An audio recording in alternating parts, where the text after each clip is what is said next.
الحمد لله رب العالمين والصلاة والسلام على سيد المرسلين. اللهم صل وسلم وبارك على سيدنا ومولانا محمد النبي الأمي الحبيب العالي القدر العظيم الجاه وعلى آله وصحابه وبارك وسلم صلاة والسلام عليك يا سيدي يا سيدي يا رسول الله. اللهم اغفر لأمة محمد صلى الله عليه وآله وسلم. اللهم أصلح لأمة محمد صلى الله عليه وآله وسلم. اللهم تجاوز عن أمة محمد صلى الله عليه وآله وسلم. اللهم اجعلنا من أمة محمد صلى الله تعالى عليه وآله وسلم. اللهم اجعلنا من أمة محمد صلى الله عليه وآله وسلم. اللهم يا ربي أسألك بحق محمد صلى الله عليه وآله وسلم لما غفرت لي.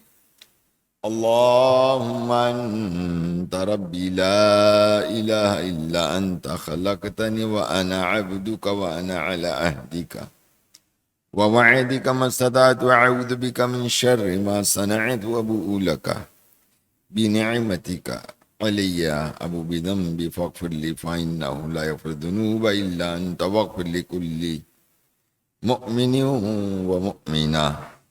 اللهم مغفرتك أوسع من الذنوب ورحمتك أرجع عندي من عملي. اللهم مغفرتك أوسع من الذنوب ورحمتك أرجع عندي من عملي.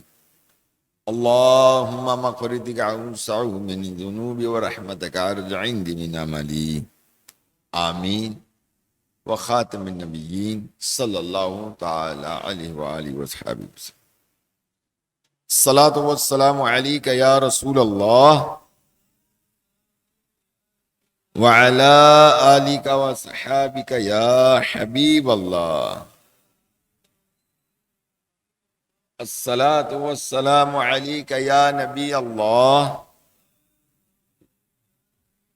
وعلى آلك وصحابك يا نور اللہ. میرے میٹھے محترم اسلامی بھائیو، سرکار دو جہان رحمت عالمیان صلی اللہ علیہ وآلہ وسلم نے ارشاد فرمایا، مسلمان جب تک مجھ پر درود شریف پڑھتا رہتا ہے فرشتے اس پر رحمتیں بھیجتے رہتے ہیں. اب بندے کی مرضی ہے کم پڑے یا زیادہ. صلو علی الحبیب صلی اللہ تعالی علی محمد. اندر کی آواز گونج رہی ہے بہت زیادہ. صلاۃ و سلام علیک یا سیدی یا سیدی یا رسول اللہ.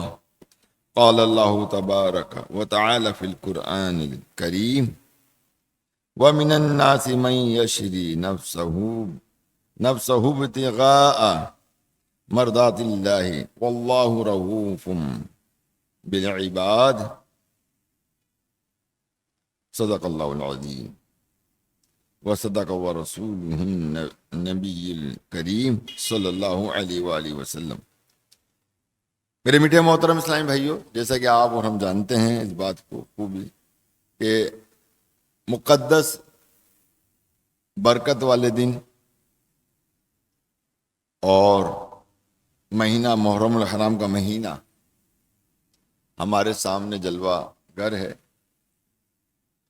اور اس وقت عاشقان صحابہ و اہل بیت سب جانتے ہیں کہ 10 محرم الحرام 21 سن ہجری کو کربلا کے میدان میں تاریخ انسانی کا ایسا دردناک سانحہ پیش آیا جس کی مثال نہیں ملتی. اس روز اہل بیت پاک پر ظلم کے جو پہاڑ توڑے گئے آج تک ان کی کسک دلوں میں موجود ہے۔ آج بھی ہم کربلا کے دردناک واقعات سنتے رہتے ہیں، پڑھتے رہتے ہیں، اور اہل کربلا پر پانی بند کیا جانا، تپتے ہوئے صحرا پر وارثان کوثر سلسبیل کا پیاس برداشت فرمانا، اور حضرت علی اصغر رضی اللہ تعالیٰ عنہ کے گلے مبارک پر لگنے والا تیر، حضرت علی اکبر رضی اللہ تعالیٰ عنہ کا بھری جوانی میں داد شجاعت دیتے ہوئے شہادت کو گلے لگانا، نیک خواتین کا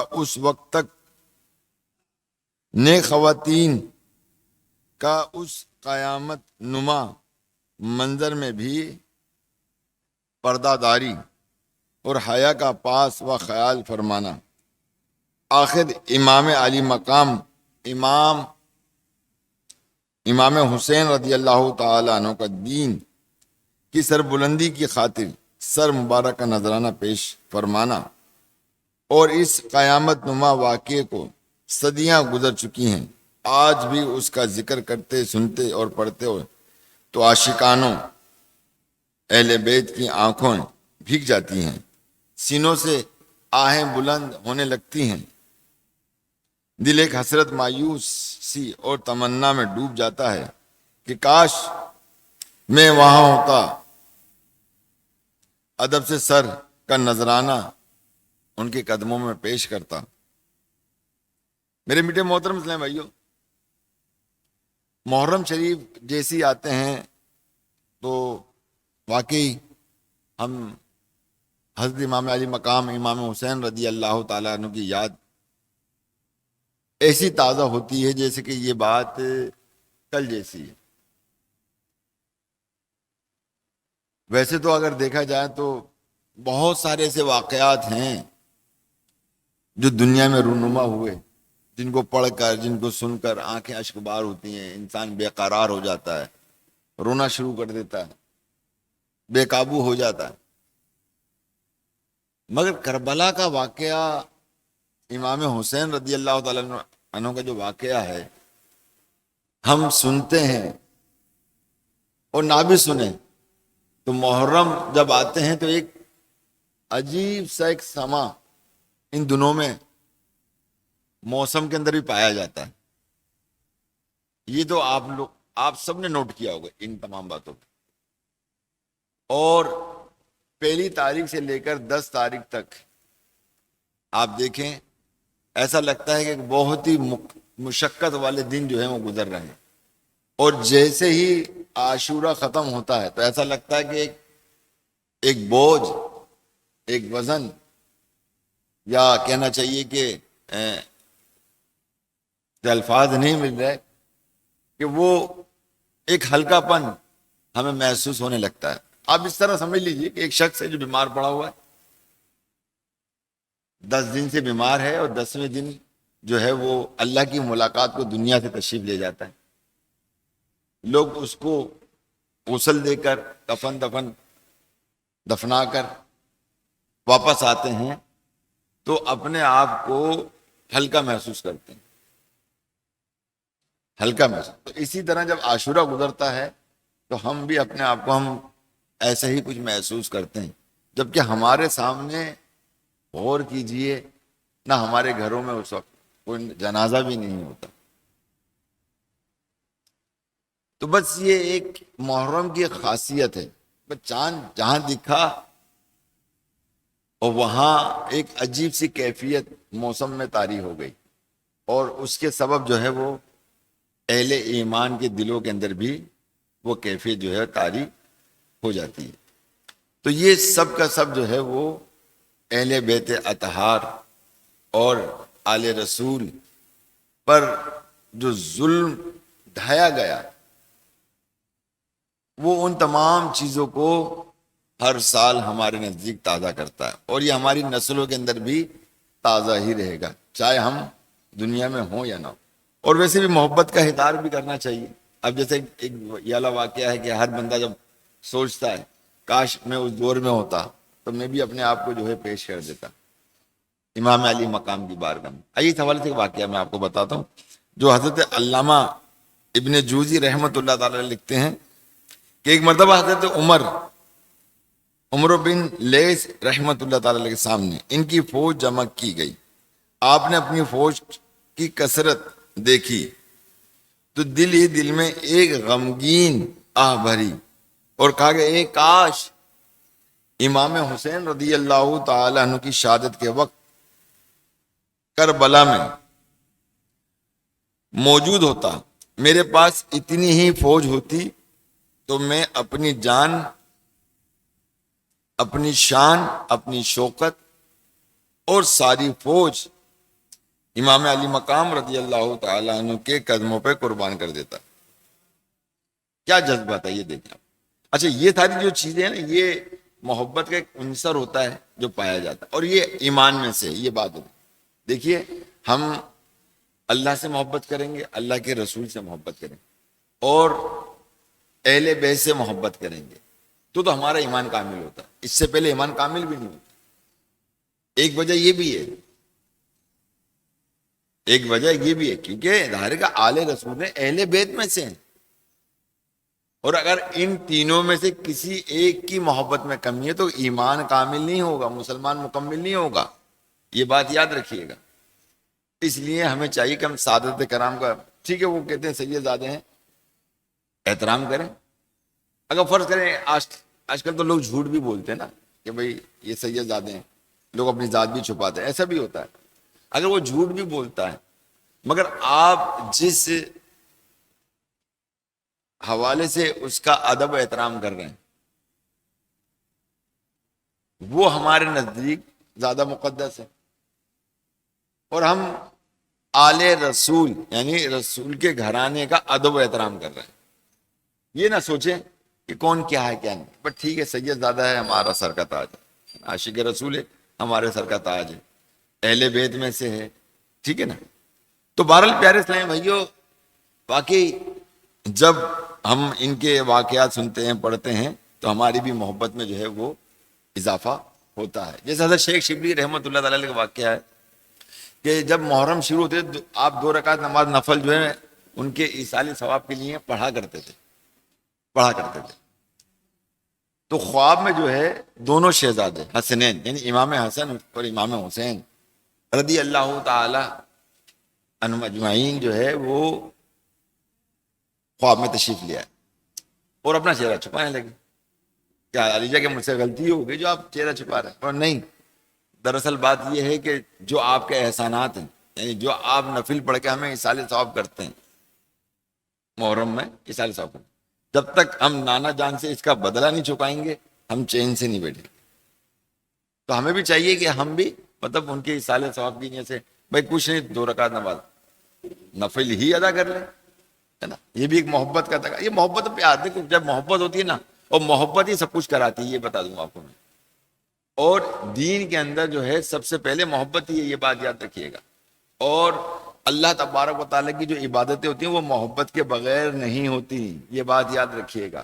ورنہ نماز پڑھنا انتہائی بھاری ہے، یہ تو قرآن پاک خود ارشاد فرماتا ہے، مگر کیا کہ ان کے لیے نہیں ہے کہ جو محبت سے پڑھتے ہیں، اور جب محبت سے پڑھتے ہیں تو بڑی سے بڑی مشکل، بڑا سے بڑا پہاڑ جو ہے وہ سامنے والے کے لیے حلوہ ہوتا ہے، کوئی مشکل نہیں، کوئی ایشوز نہیں ہوتا، اور کوئی شکایت، کوئی گلہ نہیں ہوتا، ٹھیک ہے نا۔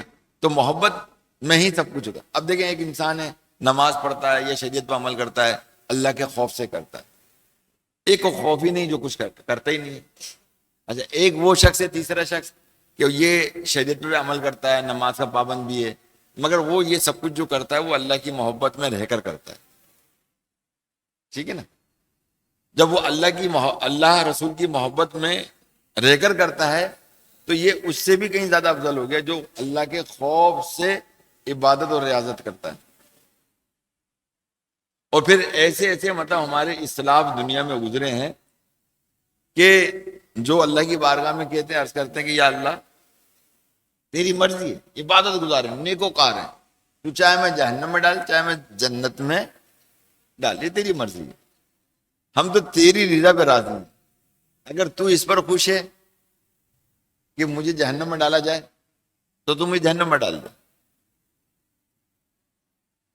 اور اگر تو جنت میں ڈالا جائے تو یہ تیرا فضل، تیرا کرم ہے. تو ایک وقت ایسا آتا ہے ایسے لوگوں کے لیے جنت اور دوزخ بھی کوئی معنی نہیں رکھتی. ایک طرف تو یہ کہ ہم اگر کوئی عبادت کرتے ہیں، ریاضت کرتے ہیں، تو ہمارے اندر ایک ظاہر ہے کہ دیکھیں لالچ کوئی بری بات نہیں ہے کہ لالچ بری بلا ہے نا، مگر یہاں جو لالچ بری بلا وہ دنیا کے اعتبار سے ہے، نیکیوں کے اعتبار سے نہیں ہے. حدیث پاک میں آتا ہے نا کہ نیکی جو ہے مومن جو ہوتا ہے وہ نیکیوں کا حریص ہوتا ہے. اللہ کے نبی نے نیکیوں کا یعنی جہاں نیکی کرنے کا موقع ملتا ہے تو مسلمان جو ہوتا ہے، جو مومن بندہ، وہ نیکی فوراً کرتا ہے، تو نیکیوں کا حریص ہوتا ہے. تو لہذا اگر ہمارے اندر جنت کی تمنا، جنت کی وجہ سے ہم اللہ کی عبادت کرتے ہیں اور جہنم سے بچنے کے لیے، تو ظاہر ہے کہ ہم ڈر و خوف میں رہ کر بھی اللہ کی عبادت کرتے ہیں.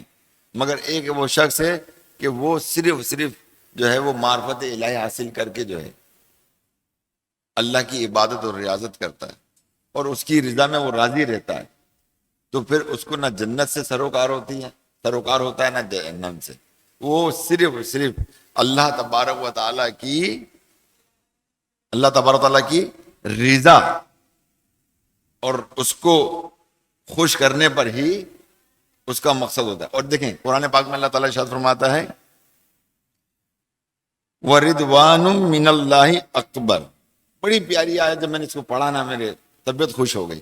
اور دیکھیں کہ اللہ تعالیٰ ارشاد فرماتا ہے اور اللہ کی رضا سب سے بڑی چیز ہے.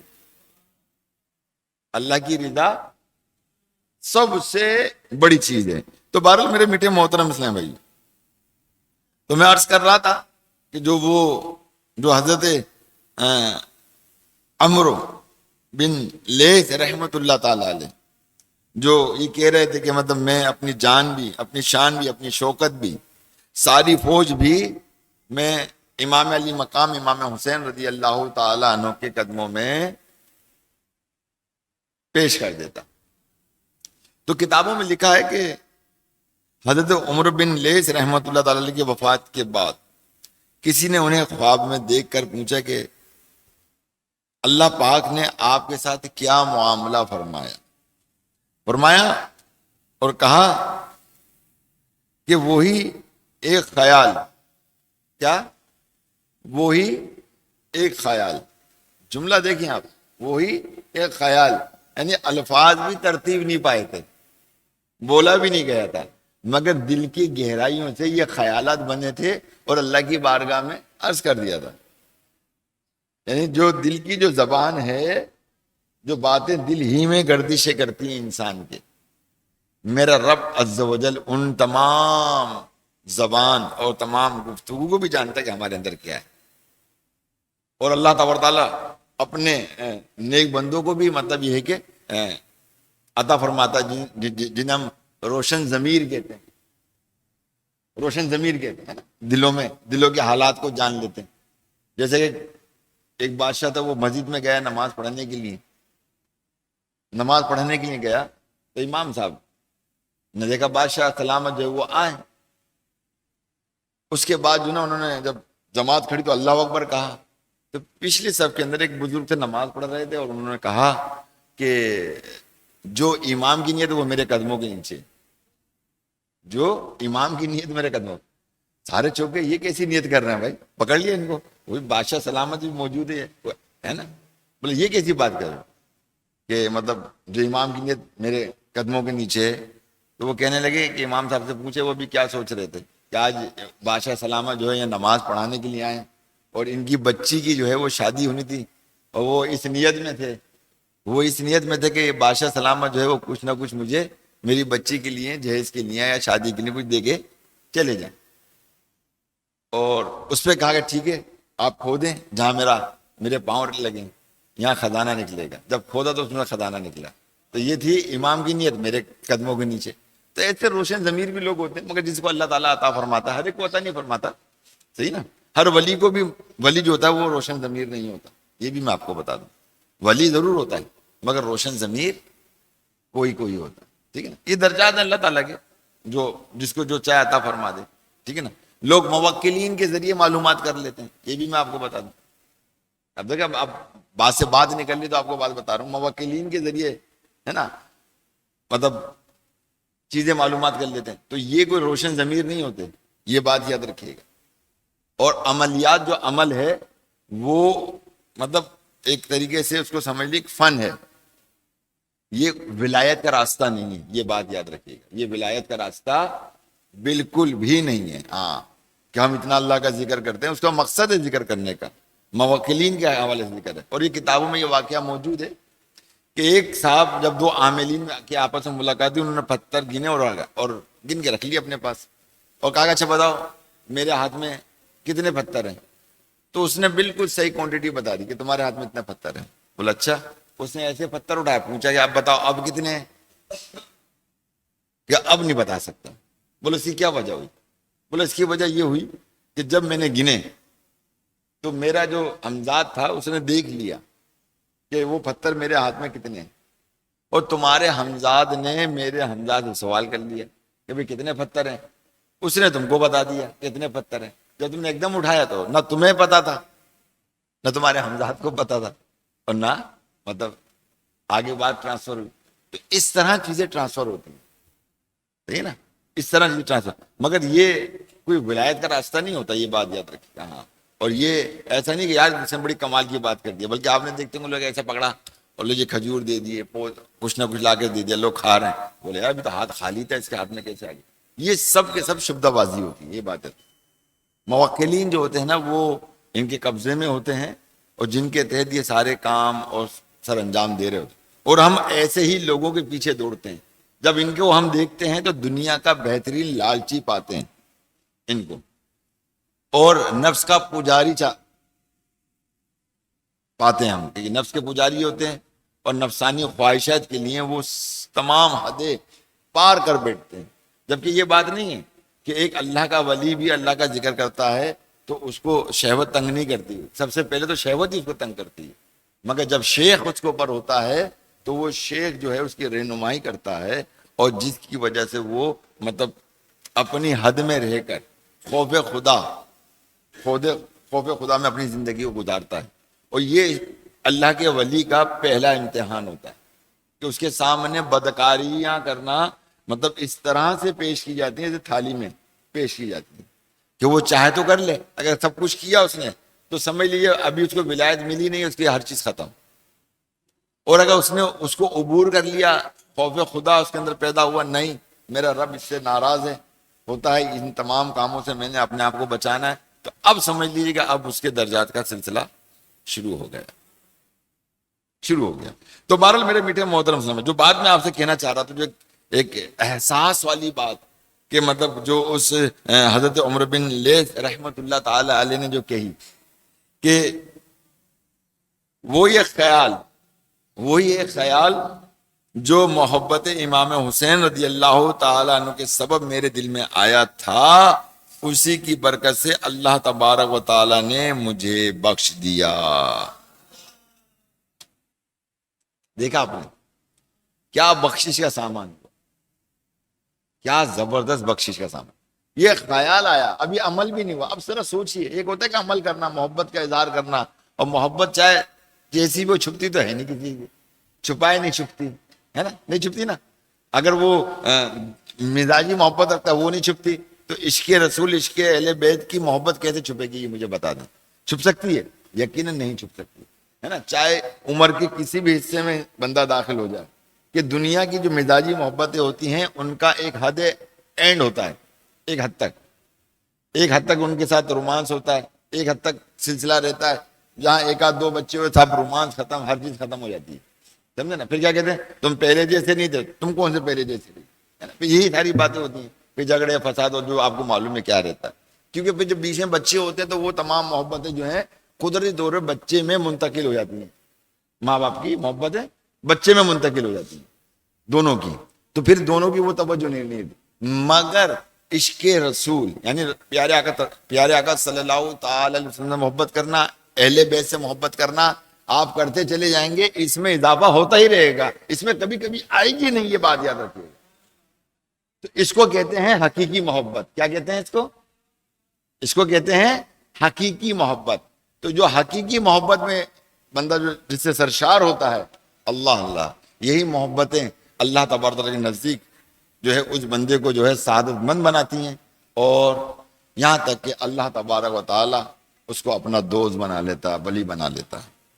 تو بہرحال میرے میٹھے محترم اسلامی بھائیوں، دیکھیے کہ اللہ تبارک و تعالیٰ ارشاد فرماتا ہے من یشری نفسہ، کوئی وہ ہے کہ جو اپنی جان بیچتا ہے، یعنی وہ اونچا مقام کیا جو اپنی جان کو بیچ دینا، ویسے ہی جان ہر کوئی بیچتا ہے. اس دنیا میں بڑی سے بڑی چھوٹی سے چھوٹی کوئی کامیابی پانی ہو، بلکہ فضول سے فضول ترین بھی کوئی کام کرنا ہو، اس کی بہت بڑی قیمت چکانی پڑتی ہے. یہاں فارغ بیٹھنا بھی مفت نہیں ہوتا، اس کے لیے بھی انمول ترین چیزیں یعنی اپنی سانسیں لگانی پڑتی ہیں. یوں اپنی جان تو ہر کوئی بیچتا ہے، یعنی اپنی سانسیں ہر کوئی خرچ کرتا ہے، کوئی دنیا کمانے کے لیے، کوئی دنیا بنانے کے لیے، اور کوئی عہد و منصب کے لیے، اور کوئی مال و دولت کے لیے، اور کوئی محض فضول میں اپنی سانسیں تو ہر کوئی خرچ کر رہا ہے. یہ جو تھوڑے ہیں جو اپنی جانیں بیچتے ہیں، یہ تھوڑے ہیں. اور یہ کس چیز کے بدلے اپنی جانیں بیچتے ہیں؟ ذرا غور کیجئے. ابتغاء مرضات اللہ، کہ اللہ کی رضا تلاش کرنے کے لیے. اللہ اللہ، پہلے کیا تھا کہ کوئی وہ ہے کہ جو اپنی جان بیچتے ہیں اللہ کی رضا تلاش کرنے کے لیے، وہ جو بیچتے ہیں. اور جو ہم لوگ بیچ رہے ہیں اپنی جان، اپنا وقت، اپنی سانسیں، قیمتی سانسیں، وہ صرف دنیا کی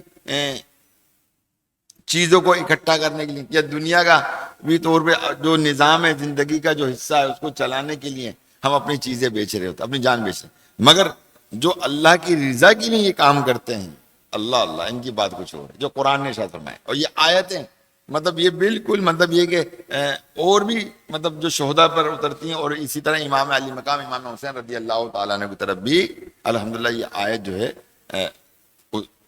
نظر آتا ہے کہ آپ نے بھی اپنی جانوں کو قربان کیا. ٹھیک ہے نا. یہ اپنی جانیں بیچ دیتے ہیں. مقصد کیا ہوتا ہے کہ اللہ پاک کو راضی کرنا. واللہ رؤوف بالعباد، اور اللہ بندوں پر بڑا مہربان ہے. تو دیکھا میرے پیارے اسلامی بھائیوں، اور میں آپ کو بتاتا چلوں کہ کربلا کا جو واقعہ اور ان قربانیوں کا یہ ایک بنیادی ترین مقصد تھا. کیا؟ ابتغاء مرضات اللہ، کہ اللہ کی رضا تلاش کرنے کے لیے. کہ وہ جو کربلا کا جو واقعہ ہوا اور جو سارے معاملات ہوئے، وہ صرف لوگ کہتے ہیں کہ وہ منصب کے لیے ہوا، نہ بلکہ اللہ کی رضا کے لیے یہ واقعہ ہوا. اس میں اللہ کی مرضی تھی، اللہ کی رضا حاصل کرنی تھی، جس کی وجہ سے امام علی مقام رضی اللہ تعالیٰ عنہ جو ہے وہ شہادت کے مقام پر خود ہی دوڑتے چلے گئے. حضرت عباس رضی اللہ تعالیٰ عنہ جو ہے آپ بڑا ادب و احترام کیا کرتے تھے آپ کا نا. اچھا، تو آپ جو ہے نا مطلب نے بھی ان کو روکا تھا کہ آپ جو ہے کربلا کی طرف نہ جائیں، آپ کربلا کی طرف نہ جائیں. تو جس پہ فرمایا کہ نانا جان نے مطلب خواب میں تشریف لے کر آئے میرے، اور جو انہوں نے ارشاد فرمایا، بولا کیا؟ بولا وہ میں جیتے جی بیان نہیں کر سکتا، میں جیتے جی بیان ہرگز نہیں کر سکتا. صحیح نا. اور یہاں تک کہ حضرت عباس رضی اللہ تعالیٰ نے فرمایا کہ اگر مطلب ظاہر کو ادب و احترام کرتے تھے، کیا مطلب وہ چاہتے کہ وہ ایک انسان کو روکتے نہیں، ہاتھا پائی کے ذریعے روکتے نہیں جی آپ وہاں نہیں جاؤ گے، ایک دم پھڈا ہوتا ہے، جھگڑا ہوتا ہے. اگر اس طرح بھی ہوتا تو وہ روکنے کی کوشش کرتے، مگر نہیں. جب یہ بات ہوئی کہ بھائی ٹھیک ہے، جب اللہ کی رضا اسی میں ہی ہے اور اللہ تبارک و تعالیٰ کی رضا اسی حوالے سے ہمیں ملتی ہے، تو ہم سب بھی آپ کے ساتھ شامل ہیں، ہم سب بھی شامل. اور اس طرح اور دیگر لوگ جو ہے وہ مطلب شامل ہوتے چلے گئے. تو بہرحال پیارے سمجھے واقعات جو ہیں بہت طویل بھی ہیں، بہت زیادہ بھی ہیں، اور بھی میں آپ کو بہت سارے واقعات اس حوالے سے آپ کو بتاتا۔ چلیے ایک واقعہ میں امام علی مقام کا آپ کو سنا دوں کہ امام علی مقام امام حسین رضی اللہ تعالیٰ عنہ جب کربلا کی طرف تشریف لے جا رہے تھے، راستے میں آپ کو گھوڑے پر بیٹھے بیٹھے ہی ذرا سی اونگ آ گئی تھی۔ آنکھ کھلی تو فرمایا انا للہ و انا الیہ راجعون والحمد للہ رب العالمین۔ کیا مطلب ہوا؟ ہم اللہ پاک کے ہیں اور اسی کی طرف لوٹنا ہے، اور سب تعریفیں اللہ رب العالمین ہی کے لیے ہیں۔ اب ایک جو لفظ ہے نا اس کے اندر، ہمیں اللہ تعالیٰ کی طرف لوٹنا ہے نا، یعنی ہمیں اسی کی طرف لوٹنا ہے۔ اب غور کریں، جہاں سے ہم آئے ہیں وہاں لوٹنا ہمارے لیے کتنا مشکل ہوتا ہے، جبکہ ہمیں وہاں لوٹنا جو ہے مطلب اپنے اندر آسانی پیدا کرنا چاہیے۔ ارے ہم وہاں آئے وہیں واپس وہیں جائیں گے، کیا مسئلہ ہے؟ دنیا کی زندگی تو عارضی زندگی ہے، ہم اللہ کی بارگاہ سے آئے، اللہ کی طرف لوٹیں گے۔ تو میں اکثر نیک لوگوں کے لیے یہی کہتا ہوں کہ نیک لوگ انتقال نہیں کرتے، ہے نا۔ مردار تو وہی ہوتے ہیں کہ جو ایمان والے نہیں، مردار، بلکہ جو مومن ہوتے ہیں، مسلمان ہوتے ہیں، وہ حقیقت میں اللہ کی ملاقات کو یہاں سے تشریف لے جاتے ہیں دنیا میں۔ ظاہر ہے کہ اللہ کی ملاقات جو ہے کے درمیان جو سب سے بڑی جو دیوار ہے وہ موت کی دیوار ہے۔ جب تک کہ موت کی دیوار نہیں گرے گی ملاقات نہیں ہوگی، ملاقات نہیں ہوگی۔ تو لہذا میرے میٹھے محترم اسلام بھائی، ہم غور کریں کہ جہاں سے ہم آئے ہم نے واپس ہی جانا۔ ہم چھوٹے سے تھے نا، یاد کریں جب تھوڑی بہت عقل ہماری اضافہ ہوئی تو ہمارے دل و دماغ میں یہ بات پیدا ہوئی تھی یار ہم پیچھے کچھ چھوڑ کر آئے، کچھ ہیں واقعات، کچھ ہیں آج بھی ہم یاد کریں۔ اچھا یہ سب تمام چیزیں کب یاد آئیں گی؟ جب فرشتہ ہماری روح قبض کرے گا نا، تو اول تا آخر تمام چیزیں، تمام وعدے جو اللہ سے کر کے ہم دنیا میں، وہ سب چیزیں یاد آ جائیں گے۔ بس دنیا میں جا کے بھول گئے، یہاں تو ہم بہت ساری چیزیں بھول جاتے ہیں، رکھ کے چیزیں بھول جاتے ہیں۔ تو چلیے سنیے، تو بہرحال آپ نے یہ فرمایا کہ ہم اللہ پاک کے ہیں اور اسی کی طرف لوٹنا ہے، اور سب تعریفیں اللہ رب العالمین ہی کے لیے۔ 2 یا 3 مرتبہ یوں ہی ہوا، آپ کو اونگ آئی، جاگے تو یہی کلمات دہرائے۔ یہ معاملہ دیکھا تو آپ کے شہزادے حضرت علی اکبر رضی اللہ تعالیٰ عنہ قریب ہوئے اور عرض کیا کہ بابا جان میری جان آپ پر فدا ہو، کیا معاملہ ہے؟ فرمایا بیٹا مجھے اونگ آ گئی تھی، میں نے دیکھا کہ ایک شخص گھوڑے پر سوار ہے اور کہہ رہا ہے کہ لوگ سفر کر رہے ہیں اور موت ان کی طرف بڑھ رہی ہے۔ اس سے میں نے جان لیا کہ وہ شہادت جس کی خوشخبری بچپن ہی میں سنائی جا چکی ہے، اس شہادت کا وقت آ پہنچا ہے۔ حضرت علی اکبر رضی اللہ تعالیٰ نے عرض کیا کہ بابا جان کیا ہم حق پر نہیں تھے؟ کیا ہم حق پر نہیں ہیں؟ فرمایا کہ خدا کی قسم ہم حق کے راستے پر ہی ہیں۔ کیا فرمایا؟ سوال کیا ہم حق پر نہیں ہیں؟ علی اصغر، اچھا علی اکبر ہے نا، علی اکبر علی اصغر، علی اصغر چھوٹے، اکبر مانے بڑا ہے نا، تو پہلے نام ظاہر معنوں کے اعتبار سے رکھے جاتے تھے، اور ابھی بھی سعودی عرب میں یہ ہے سلسلہ ناموں کے اعتبار، ہمارے کو نہیں پتا ہوتا نا۔ تو آپ کے بڑے شہزادے تھے کس کے؟ امام علی مقام امام حسین رضی اللہ عنہ، جن کو علی اکبر کہا جاتا تھا، ٹھیک ہے نا۔ تو انہوں نے عرض کیا بھری جوانی کے اندر کہ کیا ابا جان ہم حق پر نہیں ہیں؟ تو آپ نے فرمایا خدا کی قسم ہم حق کے راستے پر ہیں۔ کس نے فرمایا یہ؟ بولیے، بولے نا، امام علی مقام امام حسین رضی اللہ تعالی عنہ نے فرمایا ہم کس پر ہیں؟ حق پر ہیں۔ اب اس پہ ان کا جواب سنیے، اب ان کا اس پہ جواب سنیے۔ عرض کیا کہ بابا جان پھر کوئی مسئلہ نہیں ہے، ہم حق کی راہ میں اپنی جان دینے پر راضی ہیں۔ تو یہ وہ قرآن کی آیات کی تفسیر ہے کہ جو میں نے آپ کو بتائی کہ کوئی وہ ہے کہ جو اپنی جان بیچتا ہے اللہ کی رضا تلاش کرنے کے لیے، اور اللہ بندوں پر بڑا مہربان ہے۔ اللہ اکبر، اللہ، یہ قرآن کی آیت، آپ اندازہ کیجیے اس پر۔ تو پیارے میٹھے محترم سے ہیں بھائی. جبکہ ہم نے وہ واقعہ بھی سنا ہے. کون سا والا؟ حضرت اسماعیل علیہ السلام، حضرت ابراہیم علیہ السلام. بہت ساری باتیں میرے ذہن میں آ رہی، میں آپ سے کروں پر گھڑی اجازت دے نہیں رہی، پھر بھی 5-6 منٹ یا 2-4 منٹ اوپر ہی نکل جاتے ہیں. تو بہرحال میں اسی پہ موقوف کروں گا. یہاں تو دیکھیے کہ مقام علی، مقام امام حسین رضی اللہ تعالیٰ نے اپنے خاندان کو اور اپنی محبت کرنے والوں جو آپ سے محبت ہے ان سب نے اپنی جانیں قربان کر دی. اور وہاں حضرت اسماعیل علیہ السلام، حضرت ابراہیم علیہ السلام اپنے اولاد کو قربان کرنے کے لیے تشریف لے گئے تھے، مگر وہاں وہ قربان نہیں ہوئے بلکہ ان کی جان کا فدیہ دینا پڑا تھا. اور وہاں جان کا فدیہ، اور یہاں پر جانیں دے دی گئی، جانیں دے دی گئی اللہ کی راہ میں. تو آپ سمجھ لیجیے. اب میں اس پہ اگر طویل گفتگو کر سکتا ہوں، میں آپ سے بات چیت کر سکتا ہوں، پر اسی موقف کروں گا اور چیزوں کو آپ خود سمجھنے کی کوشش کریں کہ یہ میں نے آپ سے بات کیا کہی ہے. تو اس لیے خدا را اس محرم کو ادب و احترام سے منائیے. اگر آپ دلیم بناتے بھی ہیں گھر کے اندر تو یہ نہیں کہ اس میں گانے آنے بجائیں اور گھوٹے چھوٹے لگائیں، ٹھمکے لگا کے، اس سے اپنے آپ کو بچائیے گا. یہ امام علی مقام امام حسین رضی اللہ تعالیٰ عنہ کا نے نہیں فرمایا کہ آپ ایسا کرو، ٹھیک ہے نا. آپ انہی کے اصال ثواب کے لیے آپ لنگر بناتے ہو اور بانٹتے ہو، کھلاتے ہو انہی کی یاد میں. جب سب کچھ ان کی یاد میں کرتے ہو تو ان کے طریقہ کار پہ کرو. جس چیز سے ان کو نفرت ہے اس چیز سے ہمیں نفرت ہونی چاہیے. جس سے وہ راضی تھے، خوش تھے، ہمیں اس پہ راضی اور خوش ہونا چاہیے. طویل گفتگو ہو سکتی ہے. اللہ تعالیٰ آپ کو، مجھ کو، سب کو عمل کرنے کی توفیق عطا فرمائے. آمین بجاہ نبی امین صلی اللہ علیہ وسلم.